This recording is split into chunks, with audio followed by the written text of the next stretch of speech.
এ পর্যায়ে আমাদের সামনে অত্যন্ত গুরুত্বপূর্ণ আলোচনা পেশ করবেন বিশ্ববিখ্যাত আলেমে দ্বীন হযরতুল আল্লাম আব্দুর রশিদ নোমানী রাহিমাহুল্লাহ এর শাগরিদ হযরতুল আল্লাম মুফতি আবুল বাশার নোমানী হাফিজাহুল্লাহ, পরিচালক দেশের ঐতিহ্যবাহী বিদ্যাপীঠ জামিউল উলুম মাদ্রাসা মিরপুর 14 এবং তত্ত্বাবধায়ক জামিয়া আবু বকর আল আরাবিয়া রাদিয়াল্লাহু তাআলা আনহু আল আরাবিয়া রাজশাহী। আমি হযরতকে মূল্যবান নসিহত পেশ করার জন্য সবিনয় অনুরোধ করছি। আসসালামু আলাইকুম ওয়া রাহমাতুল্লাহ। সকলে আল্লাহ পাকের শুকরিয়া আদায় করি। আলহামদুলিল্লাহ আলহামদুলিল্লাহ আলহামদুলিল্লাহ ওয়া কাফা ওয়া সালামুন আলা ইবাদিহিল্লাযীনা ইসতাফা। আম্মা বা'দু ফাআউযু বিল্লাহি মিনাশ শাইতানির রাজীম। বিসমিল্লাহির রহমানির রহিম। ফি জান্নাতি ইয়াতাসাআলুনা আনিল মুজরিমিনা মা সালাকাকুম ফি সাকার ক্বালু লাম নাকু মিনাল মুসাল্লিন ওয়া লাম নাকু নুত'ইমুল মিসকিন ওয়া কুন্না নাখুযু মা'আল খায়িদিন ওয়া কুন্না নুকাযযিবু বিয়াউমিদ্দিন হাত্তা আতানাল ইয়াকিন। সাদাকাল্লাহুল আলিয়্যুল আযীম ওয়া সাদাকা রাসূলুহুন নাবিয়্যুল কারীম ওয়া নাহনু আলা যালিকা মিনাশ শাহিদিন ওয়াশ শাকিরিন ওয়ালহামদুলিল্লাহি রাব্বিল আলামিন।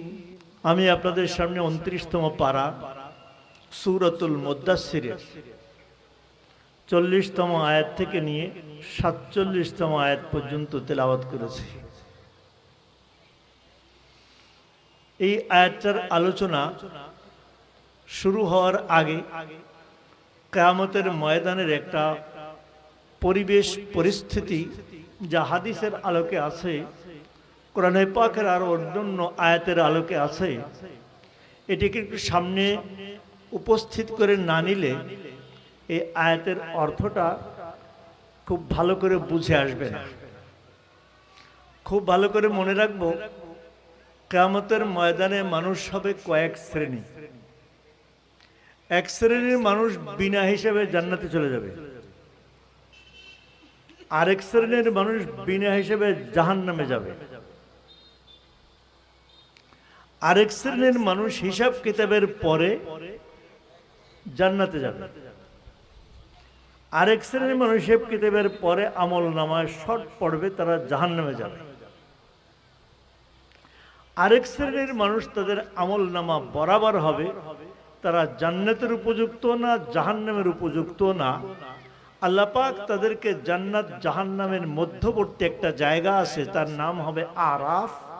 কোরআনে পাকে আরাফ নামে একটা সূরাই আল্লাহ পাক নাজিল করছেন। আমি কথাটা বুঝতে পারছি?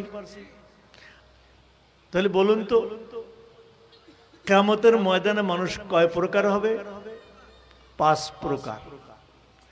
একদল বিনা হিসেবে জান্নাতি, আরেক দল বিনা হিসেবে জাহান্নামী, আরেক দল হিসাব কিতাবের পরে জান্নাতি, আরেক দল হিসাব কিতাবের পরে জাহান্নামী, আরেক দল মাঝখানে থেকে যাবে।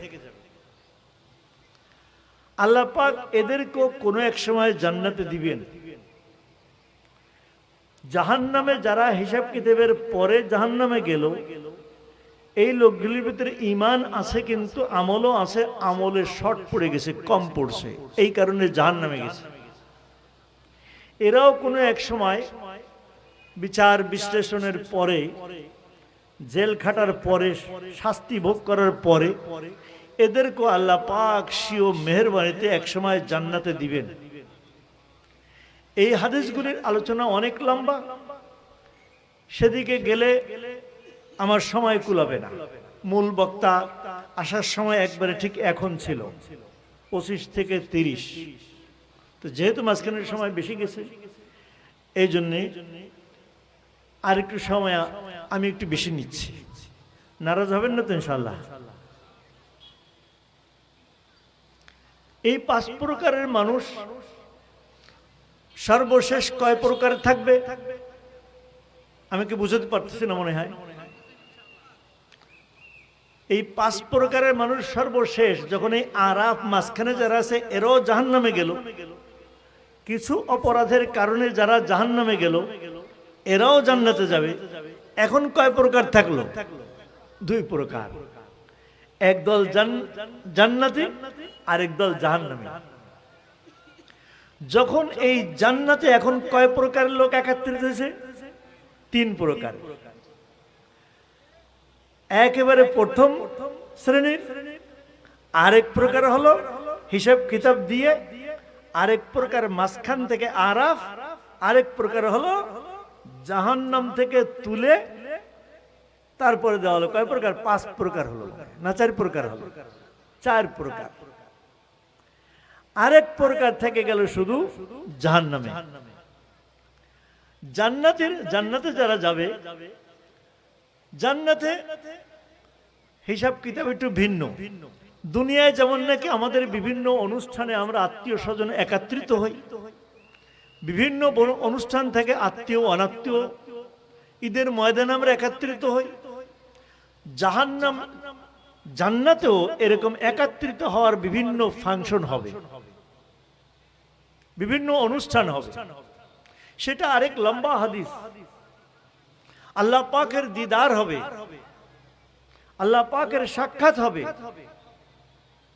ওখানে যখন একত্রিত হবে জান্নাতীরা, যে যার জান্নাতে থাকবে, এরপরে মাঝে মাঝে যখন বিভিন্ন অনুষ্ঠানে একত্রিত হবে, পরস্পরের সঙ্গে দেখা হবে, আলোচনা হবে, বিভিন্ন আলোচনা হবে। সেই একটা আলোচনা আল্লাহ রাব্বুল আলামিন এই আয়াতে পাকে তুলে ধরেছেন। আমি এইটা বলবো আপনাদেরকে, আয়াতের তরজমা করে দিলেই ইনশাআল্লাহ তাআলা এর ভিতরে আশা করি সময় শেষ হয়ে যাবে, আমাদের আয়াতখানাও বুঝে আসবে। জান্নাতি এবং জাহান্নামীদের কথোপকথন আর জান্নাতি জাহান্নামীদের বিভিন্ন চিত্র আল্লাহ রাব্বুল আলামিন কোরআনে পাকে বিভিন্ন জায়গায় তুলে ধরেছেন। আমি 29তম পারা সূরাতুল মুদাসসিরের 40 আয়াত থেকে নিয়ে 47 আয়াত পর্যন্ত আপনাদেরকে আজকে এই কথোপকথন শোনাবো। জান্নাতীরা যখন একত্রিত হবে, পরিচিত অনেককে পাবে, আবার পরিচিত অনেককে পাবে না। অনেক পরিচিতকে পাবে, অনেক পরিচিতকে পাবে না। তখন তারা পরস্পরে জিজ্ঞাসা করবে যে আরে অমুক আমাদের পরিচিত ছিল, সে কোথায়? তখন তাকে বলা হবে তুমি কি তাকে দেখতে চাও? তো বলবে হ্যাঁ, একটু দেখা দরকার, কোথায় আছে।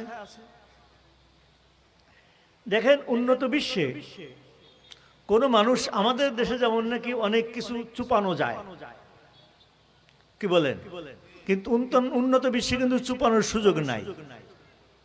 তাদের ডাটাবেস এমন ভাবে তৈরি করা, এখানে কোনো একজনের পালায় থাকার সুযোগ নাই।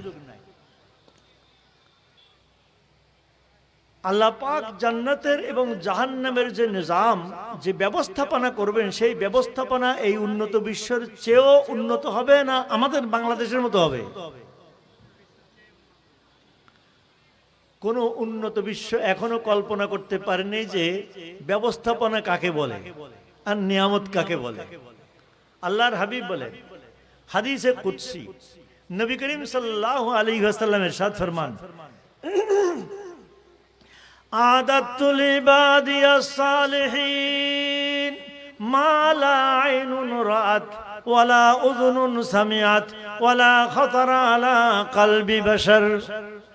আমি আমার নেককার বান্দা বান্দির জন্য জান্নাতের ব্যবস্থাপনা, নাজ ও নিয়ামত এমন তৈরি করেছি, দুনিয়ার কোন বান্দা বান্দি তার চোখে দেখে নেই, তার আলোচনা কানে শোনে নেই, জল্পনা কল্পনা পর্যন্ত করে নেই। আল্লাহু আকবার। আলোচনা হবে যে ভাই তাহলে তাদের সঙ্গে সাক্ষাৎ কিভাবে হবে, সাক্ষাতের ব্যবস্থা হবে। আজকাল আপনার আমার স্মার্ট মোবাইল, আমেরিকায় কারোর সঙ্গে কথা বলবো, তাকে ফোন নম্বর দিলে তাকে দেখে দেখে ভিডিও কলে কথা বলা যায় কিনা? যায়। কারণ নাম্বার নাই, তারপরও কোনো প্রতিষ্ঠানের নাম্বার আপনি খুঁজে পাচ্ছেন না, কারো কাছে পাচ্ছেন না, এটাও বের করার সুযোগ আছে না নাই? এটারও ব্যবস্থা আছে। গুগলে গেলে চার্জ দিলে যারা ব্যবহার জানেন তারা পাবেন। তো এই গুগলের চেয়ে ও জায়গার আল্লাহ পাকের গুগল কত উন্নত হবে, তখন গুগলে চার্জ দিয়ে ওই লোককে পাবে, দেখবে জাহান্নামের অতল গহ্বরে। তখন বন্ধু, এই বন্ধু তোরে আমার প্রতিবেশী, আমার সেই স্কুল লাইফের বন্ধু, কলেজ জীবনের বন্ধু, ইউনিভার্সিটি পর্যন্ত একসঙ্গে ছিলাম, কর্মজীবন ভিন্ন হওয়ার কারণে আমরা দুইজন দুই দিকে। বন্ধু, তোর এই করুণ দশা কেন? কে কাকে জিজ্ঞেস করবে বলেন? সেই জান্নাতি বন্ধু জাহান্নামীকে জিজ্ঞাসা করবে। আল্লাহ পাক এই কথা বলছে, ফি জান্নাতি ইয়াতাসাআলুনা আনিল মুজরিমিনা মা সালাকাকুম ফি সাকার।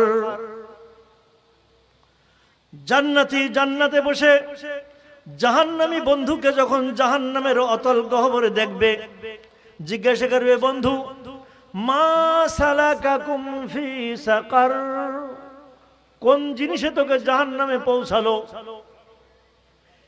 এটা ছিল একটা জিজ্ঞাসা। কে কাকে জিজ্ঞাসা করলো?